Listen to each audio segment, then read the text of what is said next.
نحمده ونصلي ونسلم على رسوله الكريم اما بعد فاعوذ بالله من الشيطان الرجيم بسم الله الرحمن الرحيم وقل رب اغفر وارحم وأنت خير الراحمين وقال رسول الله صلى الله تعالى عليه وسلم لا تكونوا إمعة أن تقولوا إن أحسن الناس أحسننا وإن ظلموا ظلمنا ولكن وطنوا أنفسكم أن تحسنوا إن أحسن الناس وإن أساءوا فلا تظلموا أو كما قال عليه الصلاة والسلام رب اشرح لي صدري ويسر لي أمري واحلل عقدة من لساني يفقهوا قولي اللهم صل على محمد وعلى آل محمد كما صليت على إبراهيم وعلى آل إبراهيم إنك حميد مجيد اللهم بارك على محمد وعلى آل محمد كما باركت على إبراهيم وعلى آل إبراهيم إنك حميد مجيد رمضان المبارک کا دوسرا عشرہ وہ مغفرت اور گناہوں کی معافی کا ہے۔ ہم اس بات کا عزم اور ارادہ کر لیں کہ اس مجلس سے ہم نے وہ مبارک رسول پاک صلی اللہ علیہ وسلم کی باتوں کو لے کر اٹھنا ہے کہ یہ عشرہ ہمارے لیے مغفرت اور بخشش والا بن جائے۔ جب کوئی مسلمان کسی چیز کا عزم اور ارادہ کرتا ہے تو اللہ تبارک و تعالی اس کے ارادے کو مکمل فرماتا ہے، اور خاص طور پر جب کوئی مسلمان دین کی کسی چیز کا ارادہ کرتا ہے، عمل کرنے کا ارادہ کرتا ہے اور عزم کرتا ہے تو اللہ تبارک و تعالی اس کی مدد ضرور فرماتا ہے۔ دنیاوی معاملات میں اگر کسی کام کے کرنے کا ارادہ کرتا ہے تو اگر وہ کام اس کے حق میں بہتر ہے تو اللہ پاک عطا کرتا ہے، اگر بہتر نہیں ہے تو وہ کام اس کو نہیں ملتا۔ لیکن دینی معاملات میں جب کسی چیز کا ارادہ کرتا ہے تو یقیناً دینی معاملات سب کے سب اس کے حق میں بہتر ہی ہے، خیر ہی ہے، تو یقیناً اللہ تبارک و تعالی کی مدد شامل حال ہوتی ہے۔ حضرت صلی اللہ تعالی علیہ وسلم کا ایک ارشاد پاک ہے جس کی اس وقت مجھے آپ کے سامنے تشریح کرنی ہے۔ حضرت صلی اللہ تعالی علیہ وسلم نے ایسا محسوس ہو رہا ہے کہ ہمارے اس ماحول اور معاشرے کے حساب سے اور آج کل کے حساب سے یہ بات آپ نے ذکر فرمائی ہے، اور آج ہم میں سے ہر آدمی کی ضرورت ہے کہ ہم اس حدیث کو مد نظر رکھ کر اپنی زندگی گزاریں۔ نبی پاک صلی اللہ تعالی وسلم کے بتائے ہوئے اصول، بتائے ہوئے ضابطے وہ قیامت تک آنے والے انسانوں کے لیے دونوں جہانوں، دنیا اور آخرت دونوں جہانوں میں کامیابی کے ذرائع اور بہترین اسباب ہیں۔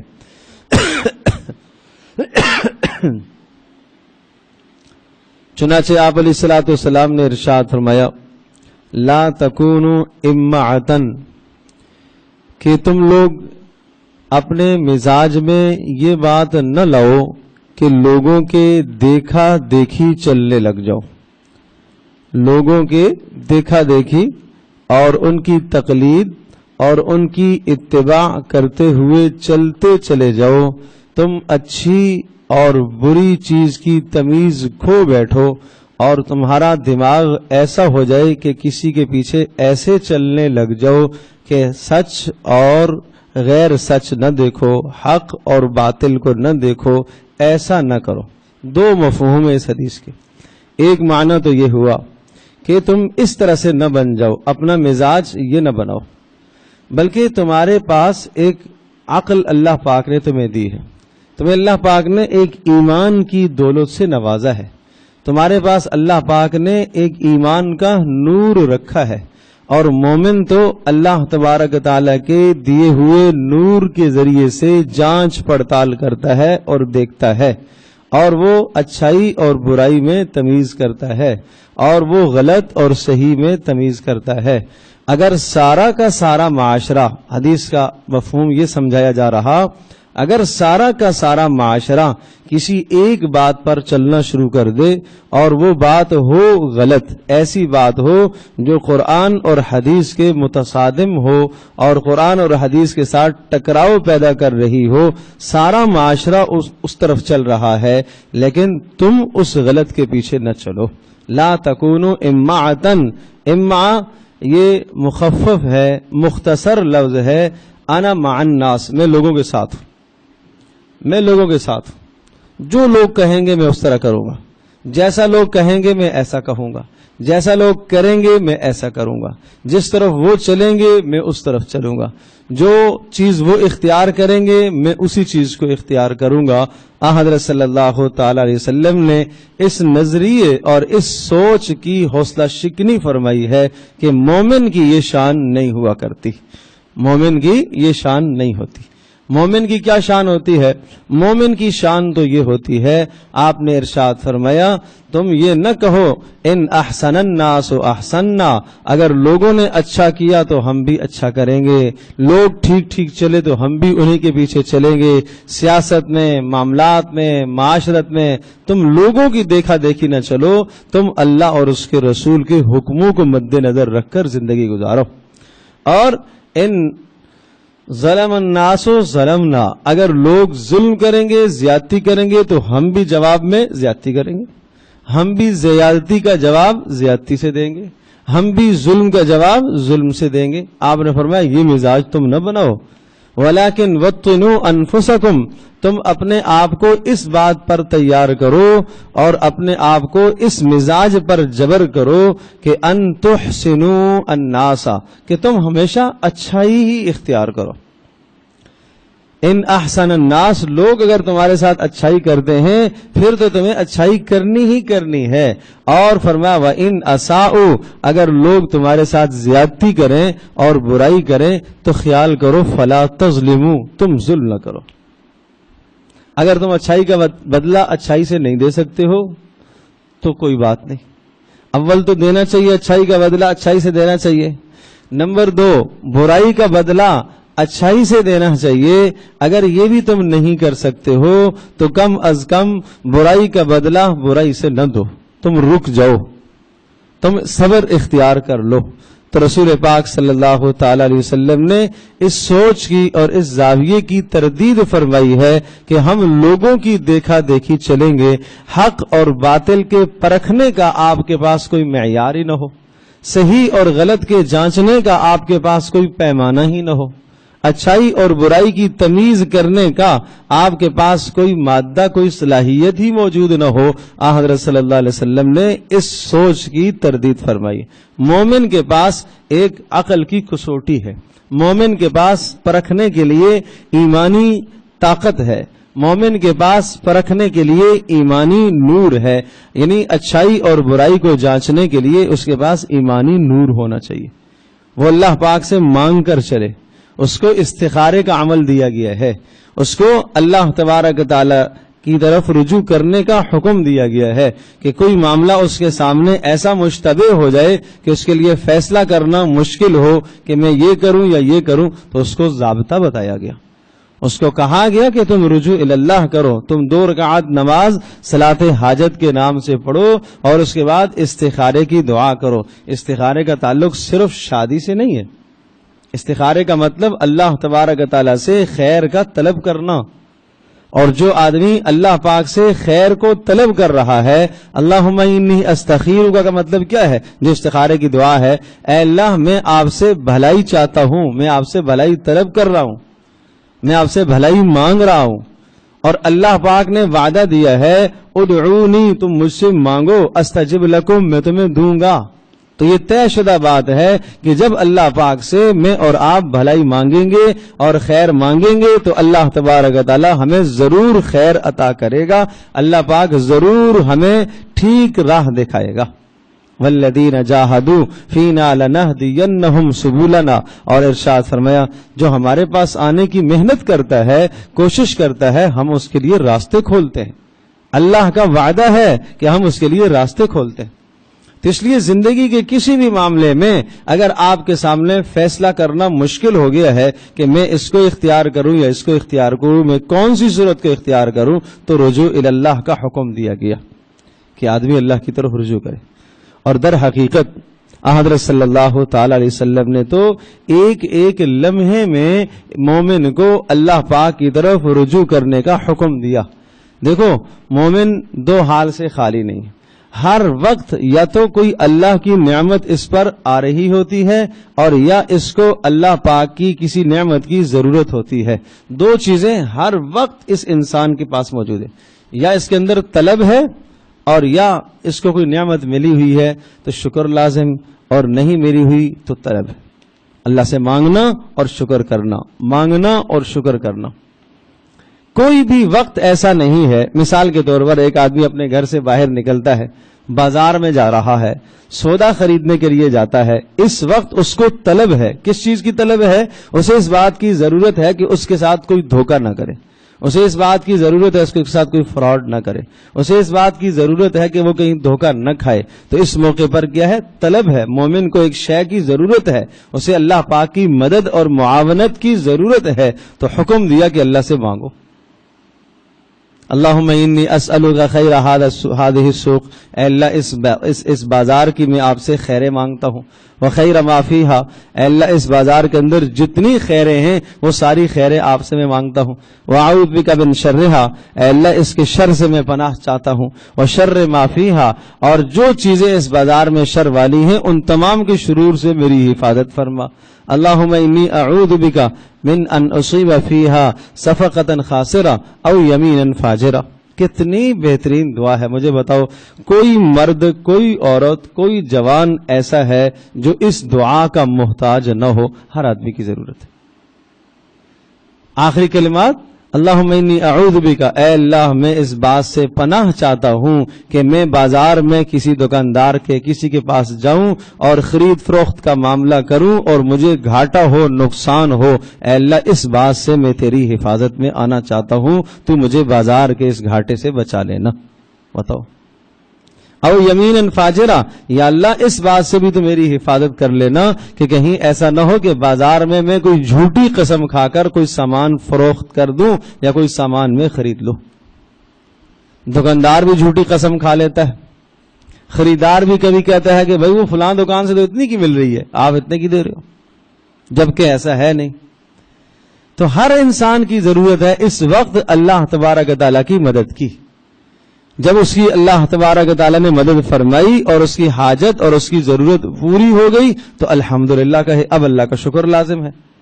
تو ہر وقت ایک مومن کو یا کوئی نہ کوئی طلب ہے، کوئی حاجت ہے، کوئی ضرورت ہے تو اللہ پاک سے مانگے، اور جب وہ ضرورت اس کی پوری ہو گئی، اللہ پاک نے اس کو وہ نعمت عطا فرمائی، تو اب اس کے ذمہ لازم ہے کہ یہ اللہ کا شکر ادا کرے۔ حتیٰ کہ ایک سانس کا اندر جانا اور ایک سانس کا باہر آنا، اس پر بھی شکر لازم اور واجب ہے۔ تو میرے عزیز دوستوں اور بزرگوں اور ماں اور بہنوں، بات میں نے یہاں سے شروع کی تھی کہ رسول اکرم صلی اللہ تعالی علیہ وسلم نے ہمیں ایک مزاج، ایک سوچ عطا فرمائی ہے کہ آپ لوگوں کی دیکھا دیکھی نہ چلیں، کہ اگر لوگ اچھا کر رہے ہیں یا لوگ کسی ایک زاویے پر چل رہے ہیں اور وہ زاویہ غلط ہے اور وہ صورت غلط ہے، اس غلطی پر سارے کے سارے چل رہے، سارا معاشرہ اس برائی کی طرف جا رہا ہے، آپ دیکھا دیکھی آپ برائی کی طرف نہ جائیں۔ کسی نیک مجلس میں آدمی جاتا ہے تو وہاں اگر بات پوچھی جائے، ہاں بھائی آپ کی کیا رائے ہے، ہاں جی میں آپ کے ساتھ ہوں۔ کسی گناہ کی مجلس میں اگر چلا جائے تو وہاں جناب تذکرہ چلے، ہاں بھائی آپ کی کیا رائے ہے، آج کل یہ ضرورت ہے، یہ ہونا چاہیے، نہیں ہاں جی بڑی ضرورت ہے، معاشرہ ہے کیا کرے، معاشرے کے ساتھ چلنا پڑتا ہے، موسیقی کی بھی ضرورت ہے، ادھر بھی کہا ہاں اس کی بھی ضرورت ہے، ادھر گناہ کی محفل میں آیا کہا ہاں اس کی بھی ضرورت ہے۔ یہ مزاج نبی علیہ الصلوۃ والسلام کو اچھا نہیں لگتا، آپ نے اس کو ناپسند فرمایا۔ نہیں، تمہارے پاس ایک معیار ہونا چاہیے، تمہارے پاس اپنی ایک سوچ ہونی چاہیے، تمہارے پاس اپنا ایک ایمانی نور ہونا چاہیے جس سے تم پہچان سکو اچھائی اور برائی کیا ہے۔ اگر وہ برائی ہے تو تم کہو نہیں بھائی یہ غلط ہے، یہ غلط ہے. اور اگر کبھی خدا نخواستہ اس برائی کا تم حصہ بن گئے ہو اور اس برائی میں تم شریک ہو ہی گئے ہو تو کبھی اس برائی کو اچھا سمجھ کر مت کرنا، برائی کو برائی سمجھ کر کرنا. بات سمجھ آ رہی؟ برائی کو برائی سمجھ کر کرنا. جس دن تم نے اس غلطی کو، اس برائی کو اچھا سمجھ کر لیا تو سمجھ لو کہ اب آپ نے گناہ کو اچھا جان لیا ہے. اس کو کہتے ہیں تزیین عمل. شیطان نے آپ کے لیے آپ کا گناہ اچھا کر دیا، نیکی دکھائی ہے اس نے، اب آپ کو اس پر توبہ کی توفیق نہیں ہوگی. توبہ کی توفیق سے محروم ہو گیا تھی. کتنی خطرے کی بات ہے. اور جب توبہ کی توفیق سے محروم ہو گیا تو دل پر یہ نقطہ، گناہ تو اس نے کیا ہے، دل پر نقطہ لگ گیا. احساس تو ہے نہیں کہ توبہ کرے، اس لیے کہ اس کو گناہ اس نے سمجھا ہی نہیں ہے، اس کو اس نے بیماری سمجھا ہی نہیں ہے، اس کو اس نے قابل علاج سمجھا ہی نہیں ہے، تو پھر اصلاح کیسے کرے گا؟ پھر ایک اور اسی طرح کا گناہ سامنے آئے گا، اس کو بھی اس نے اچھا جان کر لیا. پھر ایک تیسرا گناہ آئے گا، اس کو بھی اس نے اچھا جان کر لیا. چوتھا آئے گا، کرتے کرتے دل سارا سیاہ ہو جائے گا اور دل پر کفر کی مہر لگ جائے گی اور توبہ سے محروم ہو جائے گا. خاتمہ اس کا پھر کفر پر ہونے کا قوی اندیشہ ہے. اللہ پاک ہم سب کی حفاظت فرمائے. سفیان ثوری رحمۃ اللہ علیہ کے متعلق آتا ہے، ایک رات کو ساری رات روتے رہے تو کسی نے پوچھا کیا غم آپ کو لگا ہوا ہے، کوئی پریشانی ہے؟ کہا نہیں. کہا پھر کئی کا ڈر ہے، کس چیز کا خوف؟ تو ارشاد فرمایا بس ایک ہی ڈر ہے کہ کہیں میرا خاتمہ کفر پر نہ ہو جائے، میرا خاتمہ کفر پر نہ ہو جائے. سفیان ثوری رحمۃ اللہ علیہ کا اللہ پاک سے کیا تعلق تھا، بہت اللہ والے آدمی تھے اور ہزاروں لوگوں کو اللہ پاک نے ان کے توسط سے ہدایت پر لگایا اور ہزاروں لوگوں نے ان کے ہاتھ پر بیعت کی اور گناہ چھوڑے اور توبہ اور تائب ہوئے. لیکن اپنا یہ حال ہے کہ یہ ڈر لگتا تھا کہ کہیں میرا خاتمہ کفر پر نہ ہو جائے. اس لیے کہ قرآن کی آیت پڑھتے تھے وَنُقَلِّبُ أَفْئِدَتَهُمْ وَأَبْصَارَهُمْ كَمَا لَمْ يُؤْمِنُوا بِهِ أَوَّلَ مَرَّةٍ وَنَذَرُهُمْ فِي طُغْيَانِهِمْ يَعْمَهُونَ. ارشاد فرمایا کہ ہم ان کے دلوں کو پلٹتے رہتے ہیں، ہم جس طرف چاہے دل کو پلٹا دیتے ہیں. اللہ پاک ہم سب کی حفاظت فرمائے. اللہ پاک ہمارے دلوں کو کفر کی طرف، نافرمانی کی طرف کہیں نہ پلٹا دے. ڈرتے رہنا چاہیے. رسول اکرم صلی اللہ تعالی وسلم حضرت عائشہ رضی اللہ تعالیٰ عنہا ارشاد فرماتی ہیں اپنی دعاؤں میں یہ جملہ بہت کہتے تھے، یا مقلب القلوب ثبت قلوبنا علی دینک. اے دلوں کو بدلنے والے اللہ، ہمارے دلوں کو دین پر استقامت عطا فرما. یا مصرف القلوب صرف قلوبنا علی طاعتک. اے دلوں کو پھیرنے والے اللہ، ہمارے دلوں کو اپنی اطاعت اور فرما برداری کی طرف پھیر دے، گناہوں کی طرف ہمارے دلوں کو نہ پھیریے گا. تو رسول پاک صلی اللہ علیہ وسلم نے یہ مزاج بتایا کہ تمہارے پاس حق اور باطل کو جانچنے کا معیار ہونا چاہیے، اچھائی اور برائی کا معیار ہونا چاہیے. اور دوسرا یہ اس حدیث کا دوسرا مفہوم یہ سمجھایا کہ اگر لوگ تمہارے ساتھ برا کریں تو تم یہ کوشش کرو کہ برائی کا جواب تم برائی سے نہ دو، تم اچھا ہی کرو، تم اپنے اندر اچھائی ہی کا مزاج بناؤ. حضرت صلی اللہ تعالی علیہ وسلم کا مزاج مبارک یہی تھا. نبی پاک صلی اللہ تعالی علیہ وسلم کے اخلاق حسنہ یہ تھے.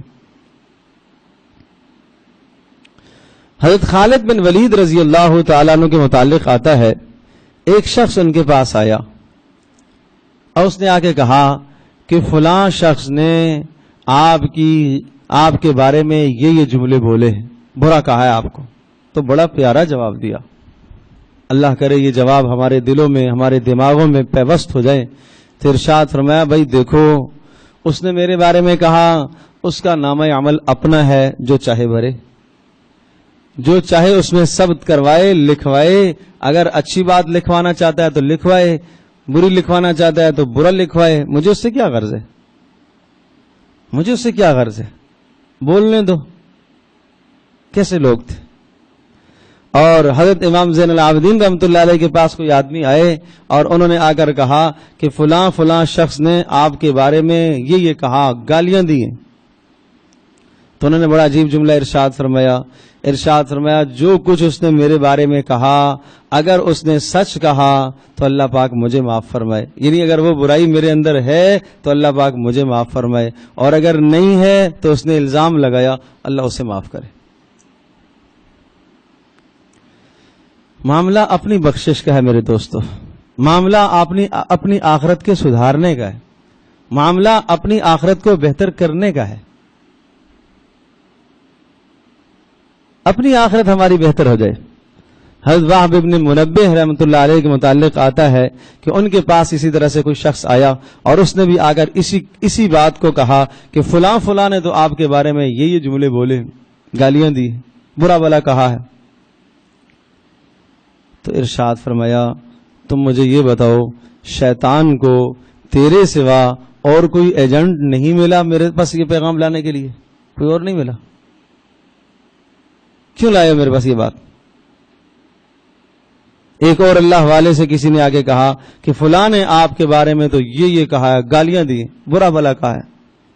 تو بڑا عجیب جملہ ارشاد فرمایا، کہا اس فلاں نے اگر جو آپ کہہ رہے ہو، اس فلاں نے اگر کہا تو اس نے مجھے نیزہ مارنے کی کوشش کی لیکن نہیں لگا، اور تو وہ نیزہ اٹھا کے لے آیا اور آ کے میرے سینے میں کھونپ دیا، تو نے نیزہ مارا نا۔ اگر تو مجھے نہ پہنچاتا، طنز کرنا، کسی کے بارے میں برائی کرنا، اور جب وہ پہنچتی ہے تو دل پہ چوٹ لگتی تو ہے، دل پہ نیزہ لگتا ہے، تو اس نے مارا اور وہ مجھ پر نہیں پہنچا، مجھ تک نہیں پہنچا اور میں زخمی نہیں ہوا، لیکن تو نے وہاں سے اٹھایا اور آ کے مجھے مار دیا۔ تو بھائی مت کسی کی برائی سنو، یہ اپنا مزاج بناؤ، چھوڑو اس چیز کو، اپنے ایمان کی فکر کرو۔ ہمیں اللہ کے پاس جانا ہے، ہمیں اللہ کے پاس پہنچنا ہے۔ حضرت عبداللہ بن عمرو بن عاص رضی اللہ تعالی عنہما مشہور صحابی ہیں، صحابہ میں سب سے زیادہ عبادت گزار تھے۔ 1.25 صحابہ میں سب سے زیادہ عبادت گزار حضرت عبداللہ بن عمرو بن عاص رضی اللہ تعالی عنہما بتائے جاتے ہیں، اور جن کے متعلق یہ مشہور تھا کہ پورا سال روزہ رکھتے تھے، صرف عید الفطر اور عید الاضحیٰ 2 روزے نہیں رکھتے تھے جو جائز نہیں ہیں، باقی پورا سال۔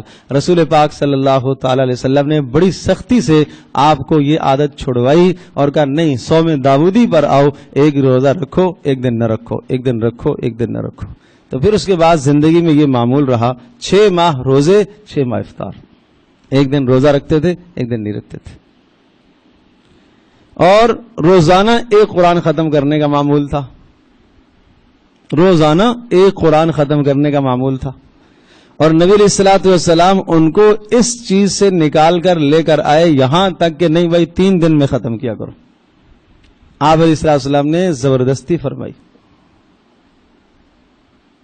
ساری رات قیام کا معمول تھا، ساری رات گزر جاتی تھی، رات تہجد میں کھڑے ہوتے تو فجر تک انہیں ہوش ہی نہیں ہوتا تھا، نماز میں ہی لگے رہتے تھے۔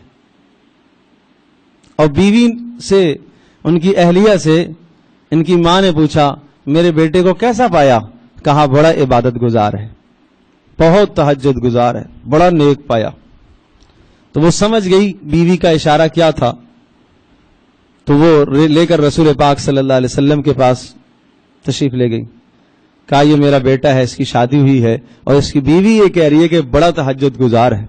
تو آپ علیہ الصلوۃ والسلام نے اعتدال بتایا، ان لزوجک علیک حقا، تمہاری بیوی کا تمہارے اوپر حق ہے، وان لجسدک علیک حقا، تمہارے جسم کا تمہارے اوپر حق ہے، وان لربک علیک حقا، تمہارے پروردگار کا تمہارے اوپر حق ہے، فاعط کل ذی حق حقا، ہر حق والے کو اس کا حق ادا کرو۔ آپ نے اعتدال بتایا۔ تو صحابہ میں سب سے زیادہ عبادت گزار تھے۔ اب جو اگلی بات عرض کر رہا ہوں، ایک مرتبہ رسول اکرم صلی اللہ تعالی علیہ وسلم نے ارشاد فرمایا مسجد کے ایک دروازے کی طرف اشارہ کر کے کہ یہاں سے ابھی ایک جنتی آنے والا ہے۔ تو عبداللہ بن عمرو بن عاص فرماتے ہیں ایک بڑے میاں بڑی عمر کے داخل ہوئے اور ان کی جوتیاں ان کے ہاتھ میں اور وضو کا پانی ٹپکتا ہوا اور مسجد میں داخل ہوئے۔ دوسرے دن پھر اسی ٹائم پر آپ علیہ السلام نے یہی جملہ ارشاد فرمایا کہ اس دروازے سے ایک جنتی آنے والا ہے، پھر وہی داخل ہوئے۔ تیسرے دن پھر فرمایا، پھر وہی داخل ہوئے۔ تو کہنے لگے مجھے بڑا تجسس ہوا کہ اس کو آپ نے جنت کی خوشخبری سنا دی ہے، مجھے کبھی یہ جملہ نہیں کہا، میری عبادت کا تو یہ حال ہے، ایک دن روزہ رکھتا ہوں ایک دن نہیں رکھتا۔ تو ان کے گھر چلے گئے اور ان کے گھر جا کے ان سے کہا کہ میں آج آپ کے گھر میں مہمان بننا چاہتا ہوں۔ تو رات کو لیٹے اور اوپر چادر اوڑھ لی اور دیکھتے رہے، چپکے چپکے سے دیکھتے رہے کہ یہ کیا عمل کرتا ہے، شاید مجھ سے زیادہ لمبی تہجد پڑھے گا، شاید یہ زیادہ قرآن پڑھے گا، لیکن انہوں نے دیکھا کہ وہ عشاء کی نماز پڑھ کے تو سو گئے اور فجر کی نماز کے لیے پھر اٹھے، عشاء پڑھی اور پھر فجر کے لیے اٹھے، اور یہ جب وہ سو گئے تو یہ تہجد میں لگ گئے، اور صبح تہجد کے وقت پھر اٹھ کے بستر پہ چلے گئے تاکہ انہیں محسوس نہ ہو۔ دوسرے دن پھر کہا کہ میں آپ کے پاس رکنا چاہتا ہوں، پھر اسی طرح سے دیکھا، یہی منظر دیکھا، عشاء پڑھ کے سو گئے، فجر کے لیے اٹھے۔ تیسرے دن پھر یہی منظر دیکھا، عشاء پڑھ کے سو گئے، فجر کے لیے اٹھ گئے۔ تو پھر بالآخر ان سے برداشت نہیں ہوا اور اتنا تجسس تھا اندر کہ آخر کیا اس کا عمل ہے کہ آپ علیہ السلام نے ان کو جنتی کہا۔ تو بس پوچھا ان سے کہ آپ کے پاس کیا عمل ہے، کہ رسول پاک صلی اللہ علیہ وسلم نے 3 دن آپ کے لیے جنتی ہونے کی خوشخبری سنائی۔ تو ارشاد فرمایا کہ بس میرے دل میں کسی مسلمان کا حسد، کینہ، بغض، نفرت نہیں ہوتی، میں اپنے دل کو اس چیز سے پاک رکھتا ہوں۔ تو حضرت عبداللہ بن عمر بن عاص رضی اللہ تعالیٰ عنہ ارشاد فرماتے ہیں ہاذا ہوا، یہی ہے وہ خوبی جس بنیاد پر رسول پاک صلی اللہ علیہ وسلم نے یہ آپ کو پیغام سنایا ہے۔ تو یہ مضمون میں نے اس لیے ذکر کیا کہ میرے عزیز دوستو، بزرگوں اور ماں اور بہنوں، رمضان کے مہینے میں بہت ہم اعمال کرتے ہیں، اللہ قبول فرمائے آپ کے اعمال کو، اللہ آپ کی تلاوتوں کو، آپ کے قیام کو، آپ کے اذکار کو، آپ کے افطار کرانے کو، آپ کی زکوٰۃ اور صدقات اور خیرات کو قبول فرمائے۔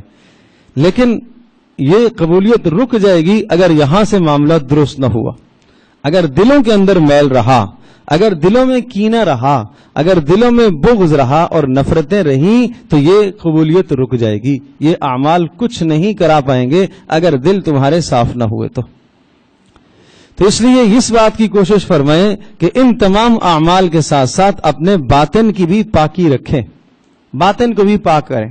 اور یاد رکھو، روزہ ایک تو یہ ہے کہ صرف کھانے پینے سے اپنے آپ کو روکنا، یہ عام لوگوں کا روزہ ہے، یہ ہر کوئی کر رہا ہے۔ بہت سارے محروم القسمت یہ بھی نہیں کر پاتے، لیکن اکثر طبقہ جو روزہ رکھتا ہے وہ اسی طرح سے کھانے پینے سے، جنسی خواہشات سے اپنے آپ کے روکا ہوا ہے۔ یہ ادنا درجہ ہے روزے کا، ایسا روزہ جو رکھے گا اس کا صرف فرض ادا ہو جائے گا، روزے پر کچھ بھی نہیں ملے گا۔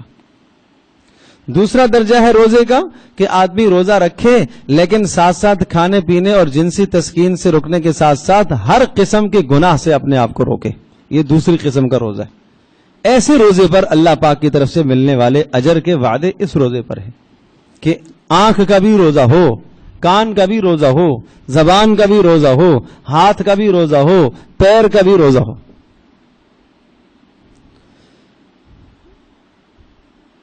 اور یہ جو آیت ہے نا، کتب علیکم الصیام کما کتب علی الذین من قبلکم لعلکم تتقون، تمہارے اوپر روزے فرض کیے گئے ہیں جیسے کہ تم سے پہلوں پر فرض کیے گئے ہیں۔ تفسیر روح البیان میں لکھا ہے، وہ ایک عجیب عجیب نقطے وہ نکال کے لکھتے ہیں اور بہت پیاری بات انہوں نے ذکر فرمائی۔ کہا کما کتب علی الذین من قبلکم کا مطلب یہ ہے تم سے پہلوں پر روزے فرض کیے گئے، اور فرمایا اس سے تمہاری ذات مراد ہے اور تمہارے اعضاء بھی مراد ہیں، تمہارے اعضاء پر بھی روزوں کو لازم کیا گیا ہے، تمہاری آنکھوں پر بھی روزے کو فرض کیا گیا، تمہارے کانوں پر روزے کو فرض کیا گیا، ہاتھوں پر روزے کو فرض کیا گیا، زبان پر روزے کو فرض کیا گیا، پیر پر روزے کو فرض کیا گیا، شہوت پر روزے کو فرض کیا گیا، پیٹ پر روزہ فرض ہے کہ حرام اندر نہ جائے، ہر عضو کا روزہ ہے۔ تو جو آدمی، یہ دوسری قسم کا روزہ ہے کہ روزہ رکھ کر گناہوں سے بھی روکنا، اور تیسرا روزہ اللہ پاک وہ ہم سب کو نصیب فرمائے، وہ اس سے بھی آگے کا ہے۔ وہ کیا ہے؟ وہ یہ کہ اپنے دل کو ہر ما سوی اللہ سے خالی کر لینا۔ دل کا بھی روزہ رکھو، اور دل کا روزہ رکھو کیا مطلب؟ دل میں اللہ کا غیر نہ گھسنے دو، دل میں کسی کی نفرت نہ گھسنے دو، دل میں کسی کا کینہ اور بغض اور حسد اور نفرت نہ آنے دو، دل کا بھی روزہ ہے۔ تو یہ سب سے عالی روزہ ہے، سب سے بلند مقام کا روزہ ہے کہ آپ کا دل بھی صاف رہے۔ تو یہ جسم کے ہر عضو کا روزہ ہے، تو تب جا کے لعلکم تتقون روزے کا فلسفہ آپ کو حاصل ہوگا، تاکہ تقوی تمہاری زندگیوں میں پیدا ہو جائے۔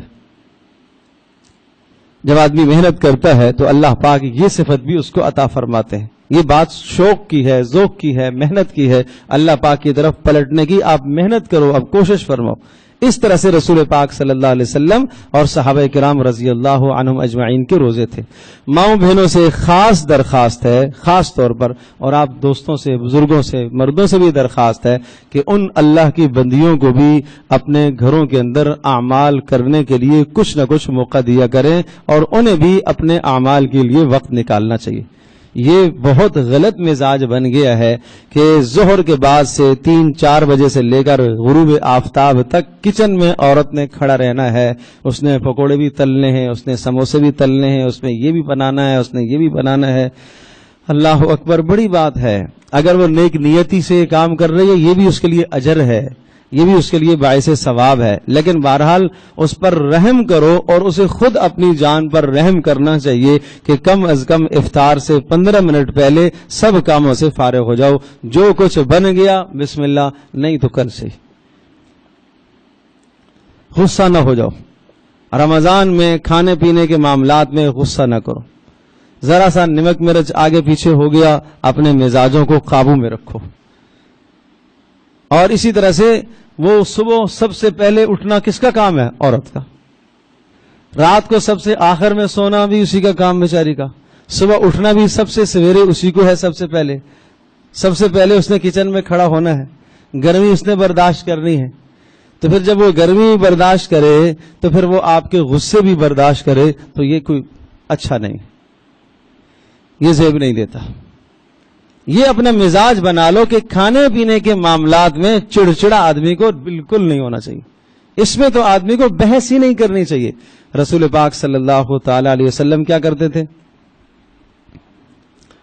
کھانا کوئی سامنے آتا تو ان اشتہاہ اکلا وان کرہ ترکہ، ارشاد فرمایا اگر کھانا پسند ہوتا تو تناول فرما لیتے، اور اگر پسند نہ ہوتا تو اعرضا، بس منہ موڑ لیتے، کچھ بولتے نہیں تھے، کہتے نہیں تھے، تبصرہ کھانے پر نہیں کرتے تھے۔ ما عاب رسول اللہ صلی اللہ علیہ وسلم فی الطعام قط کا لفظ یہ بتا رہا ہے کہ زندگی بھر، ساری زندگی آپ نے کسی کھانے میں کوئی عیب نہیں نکالا، ساری زندگی نہیں نکالا۔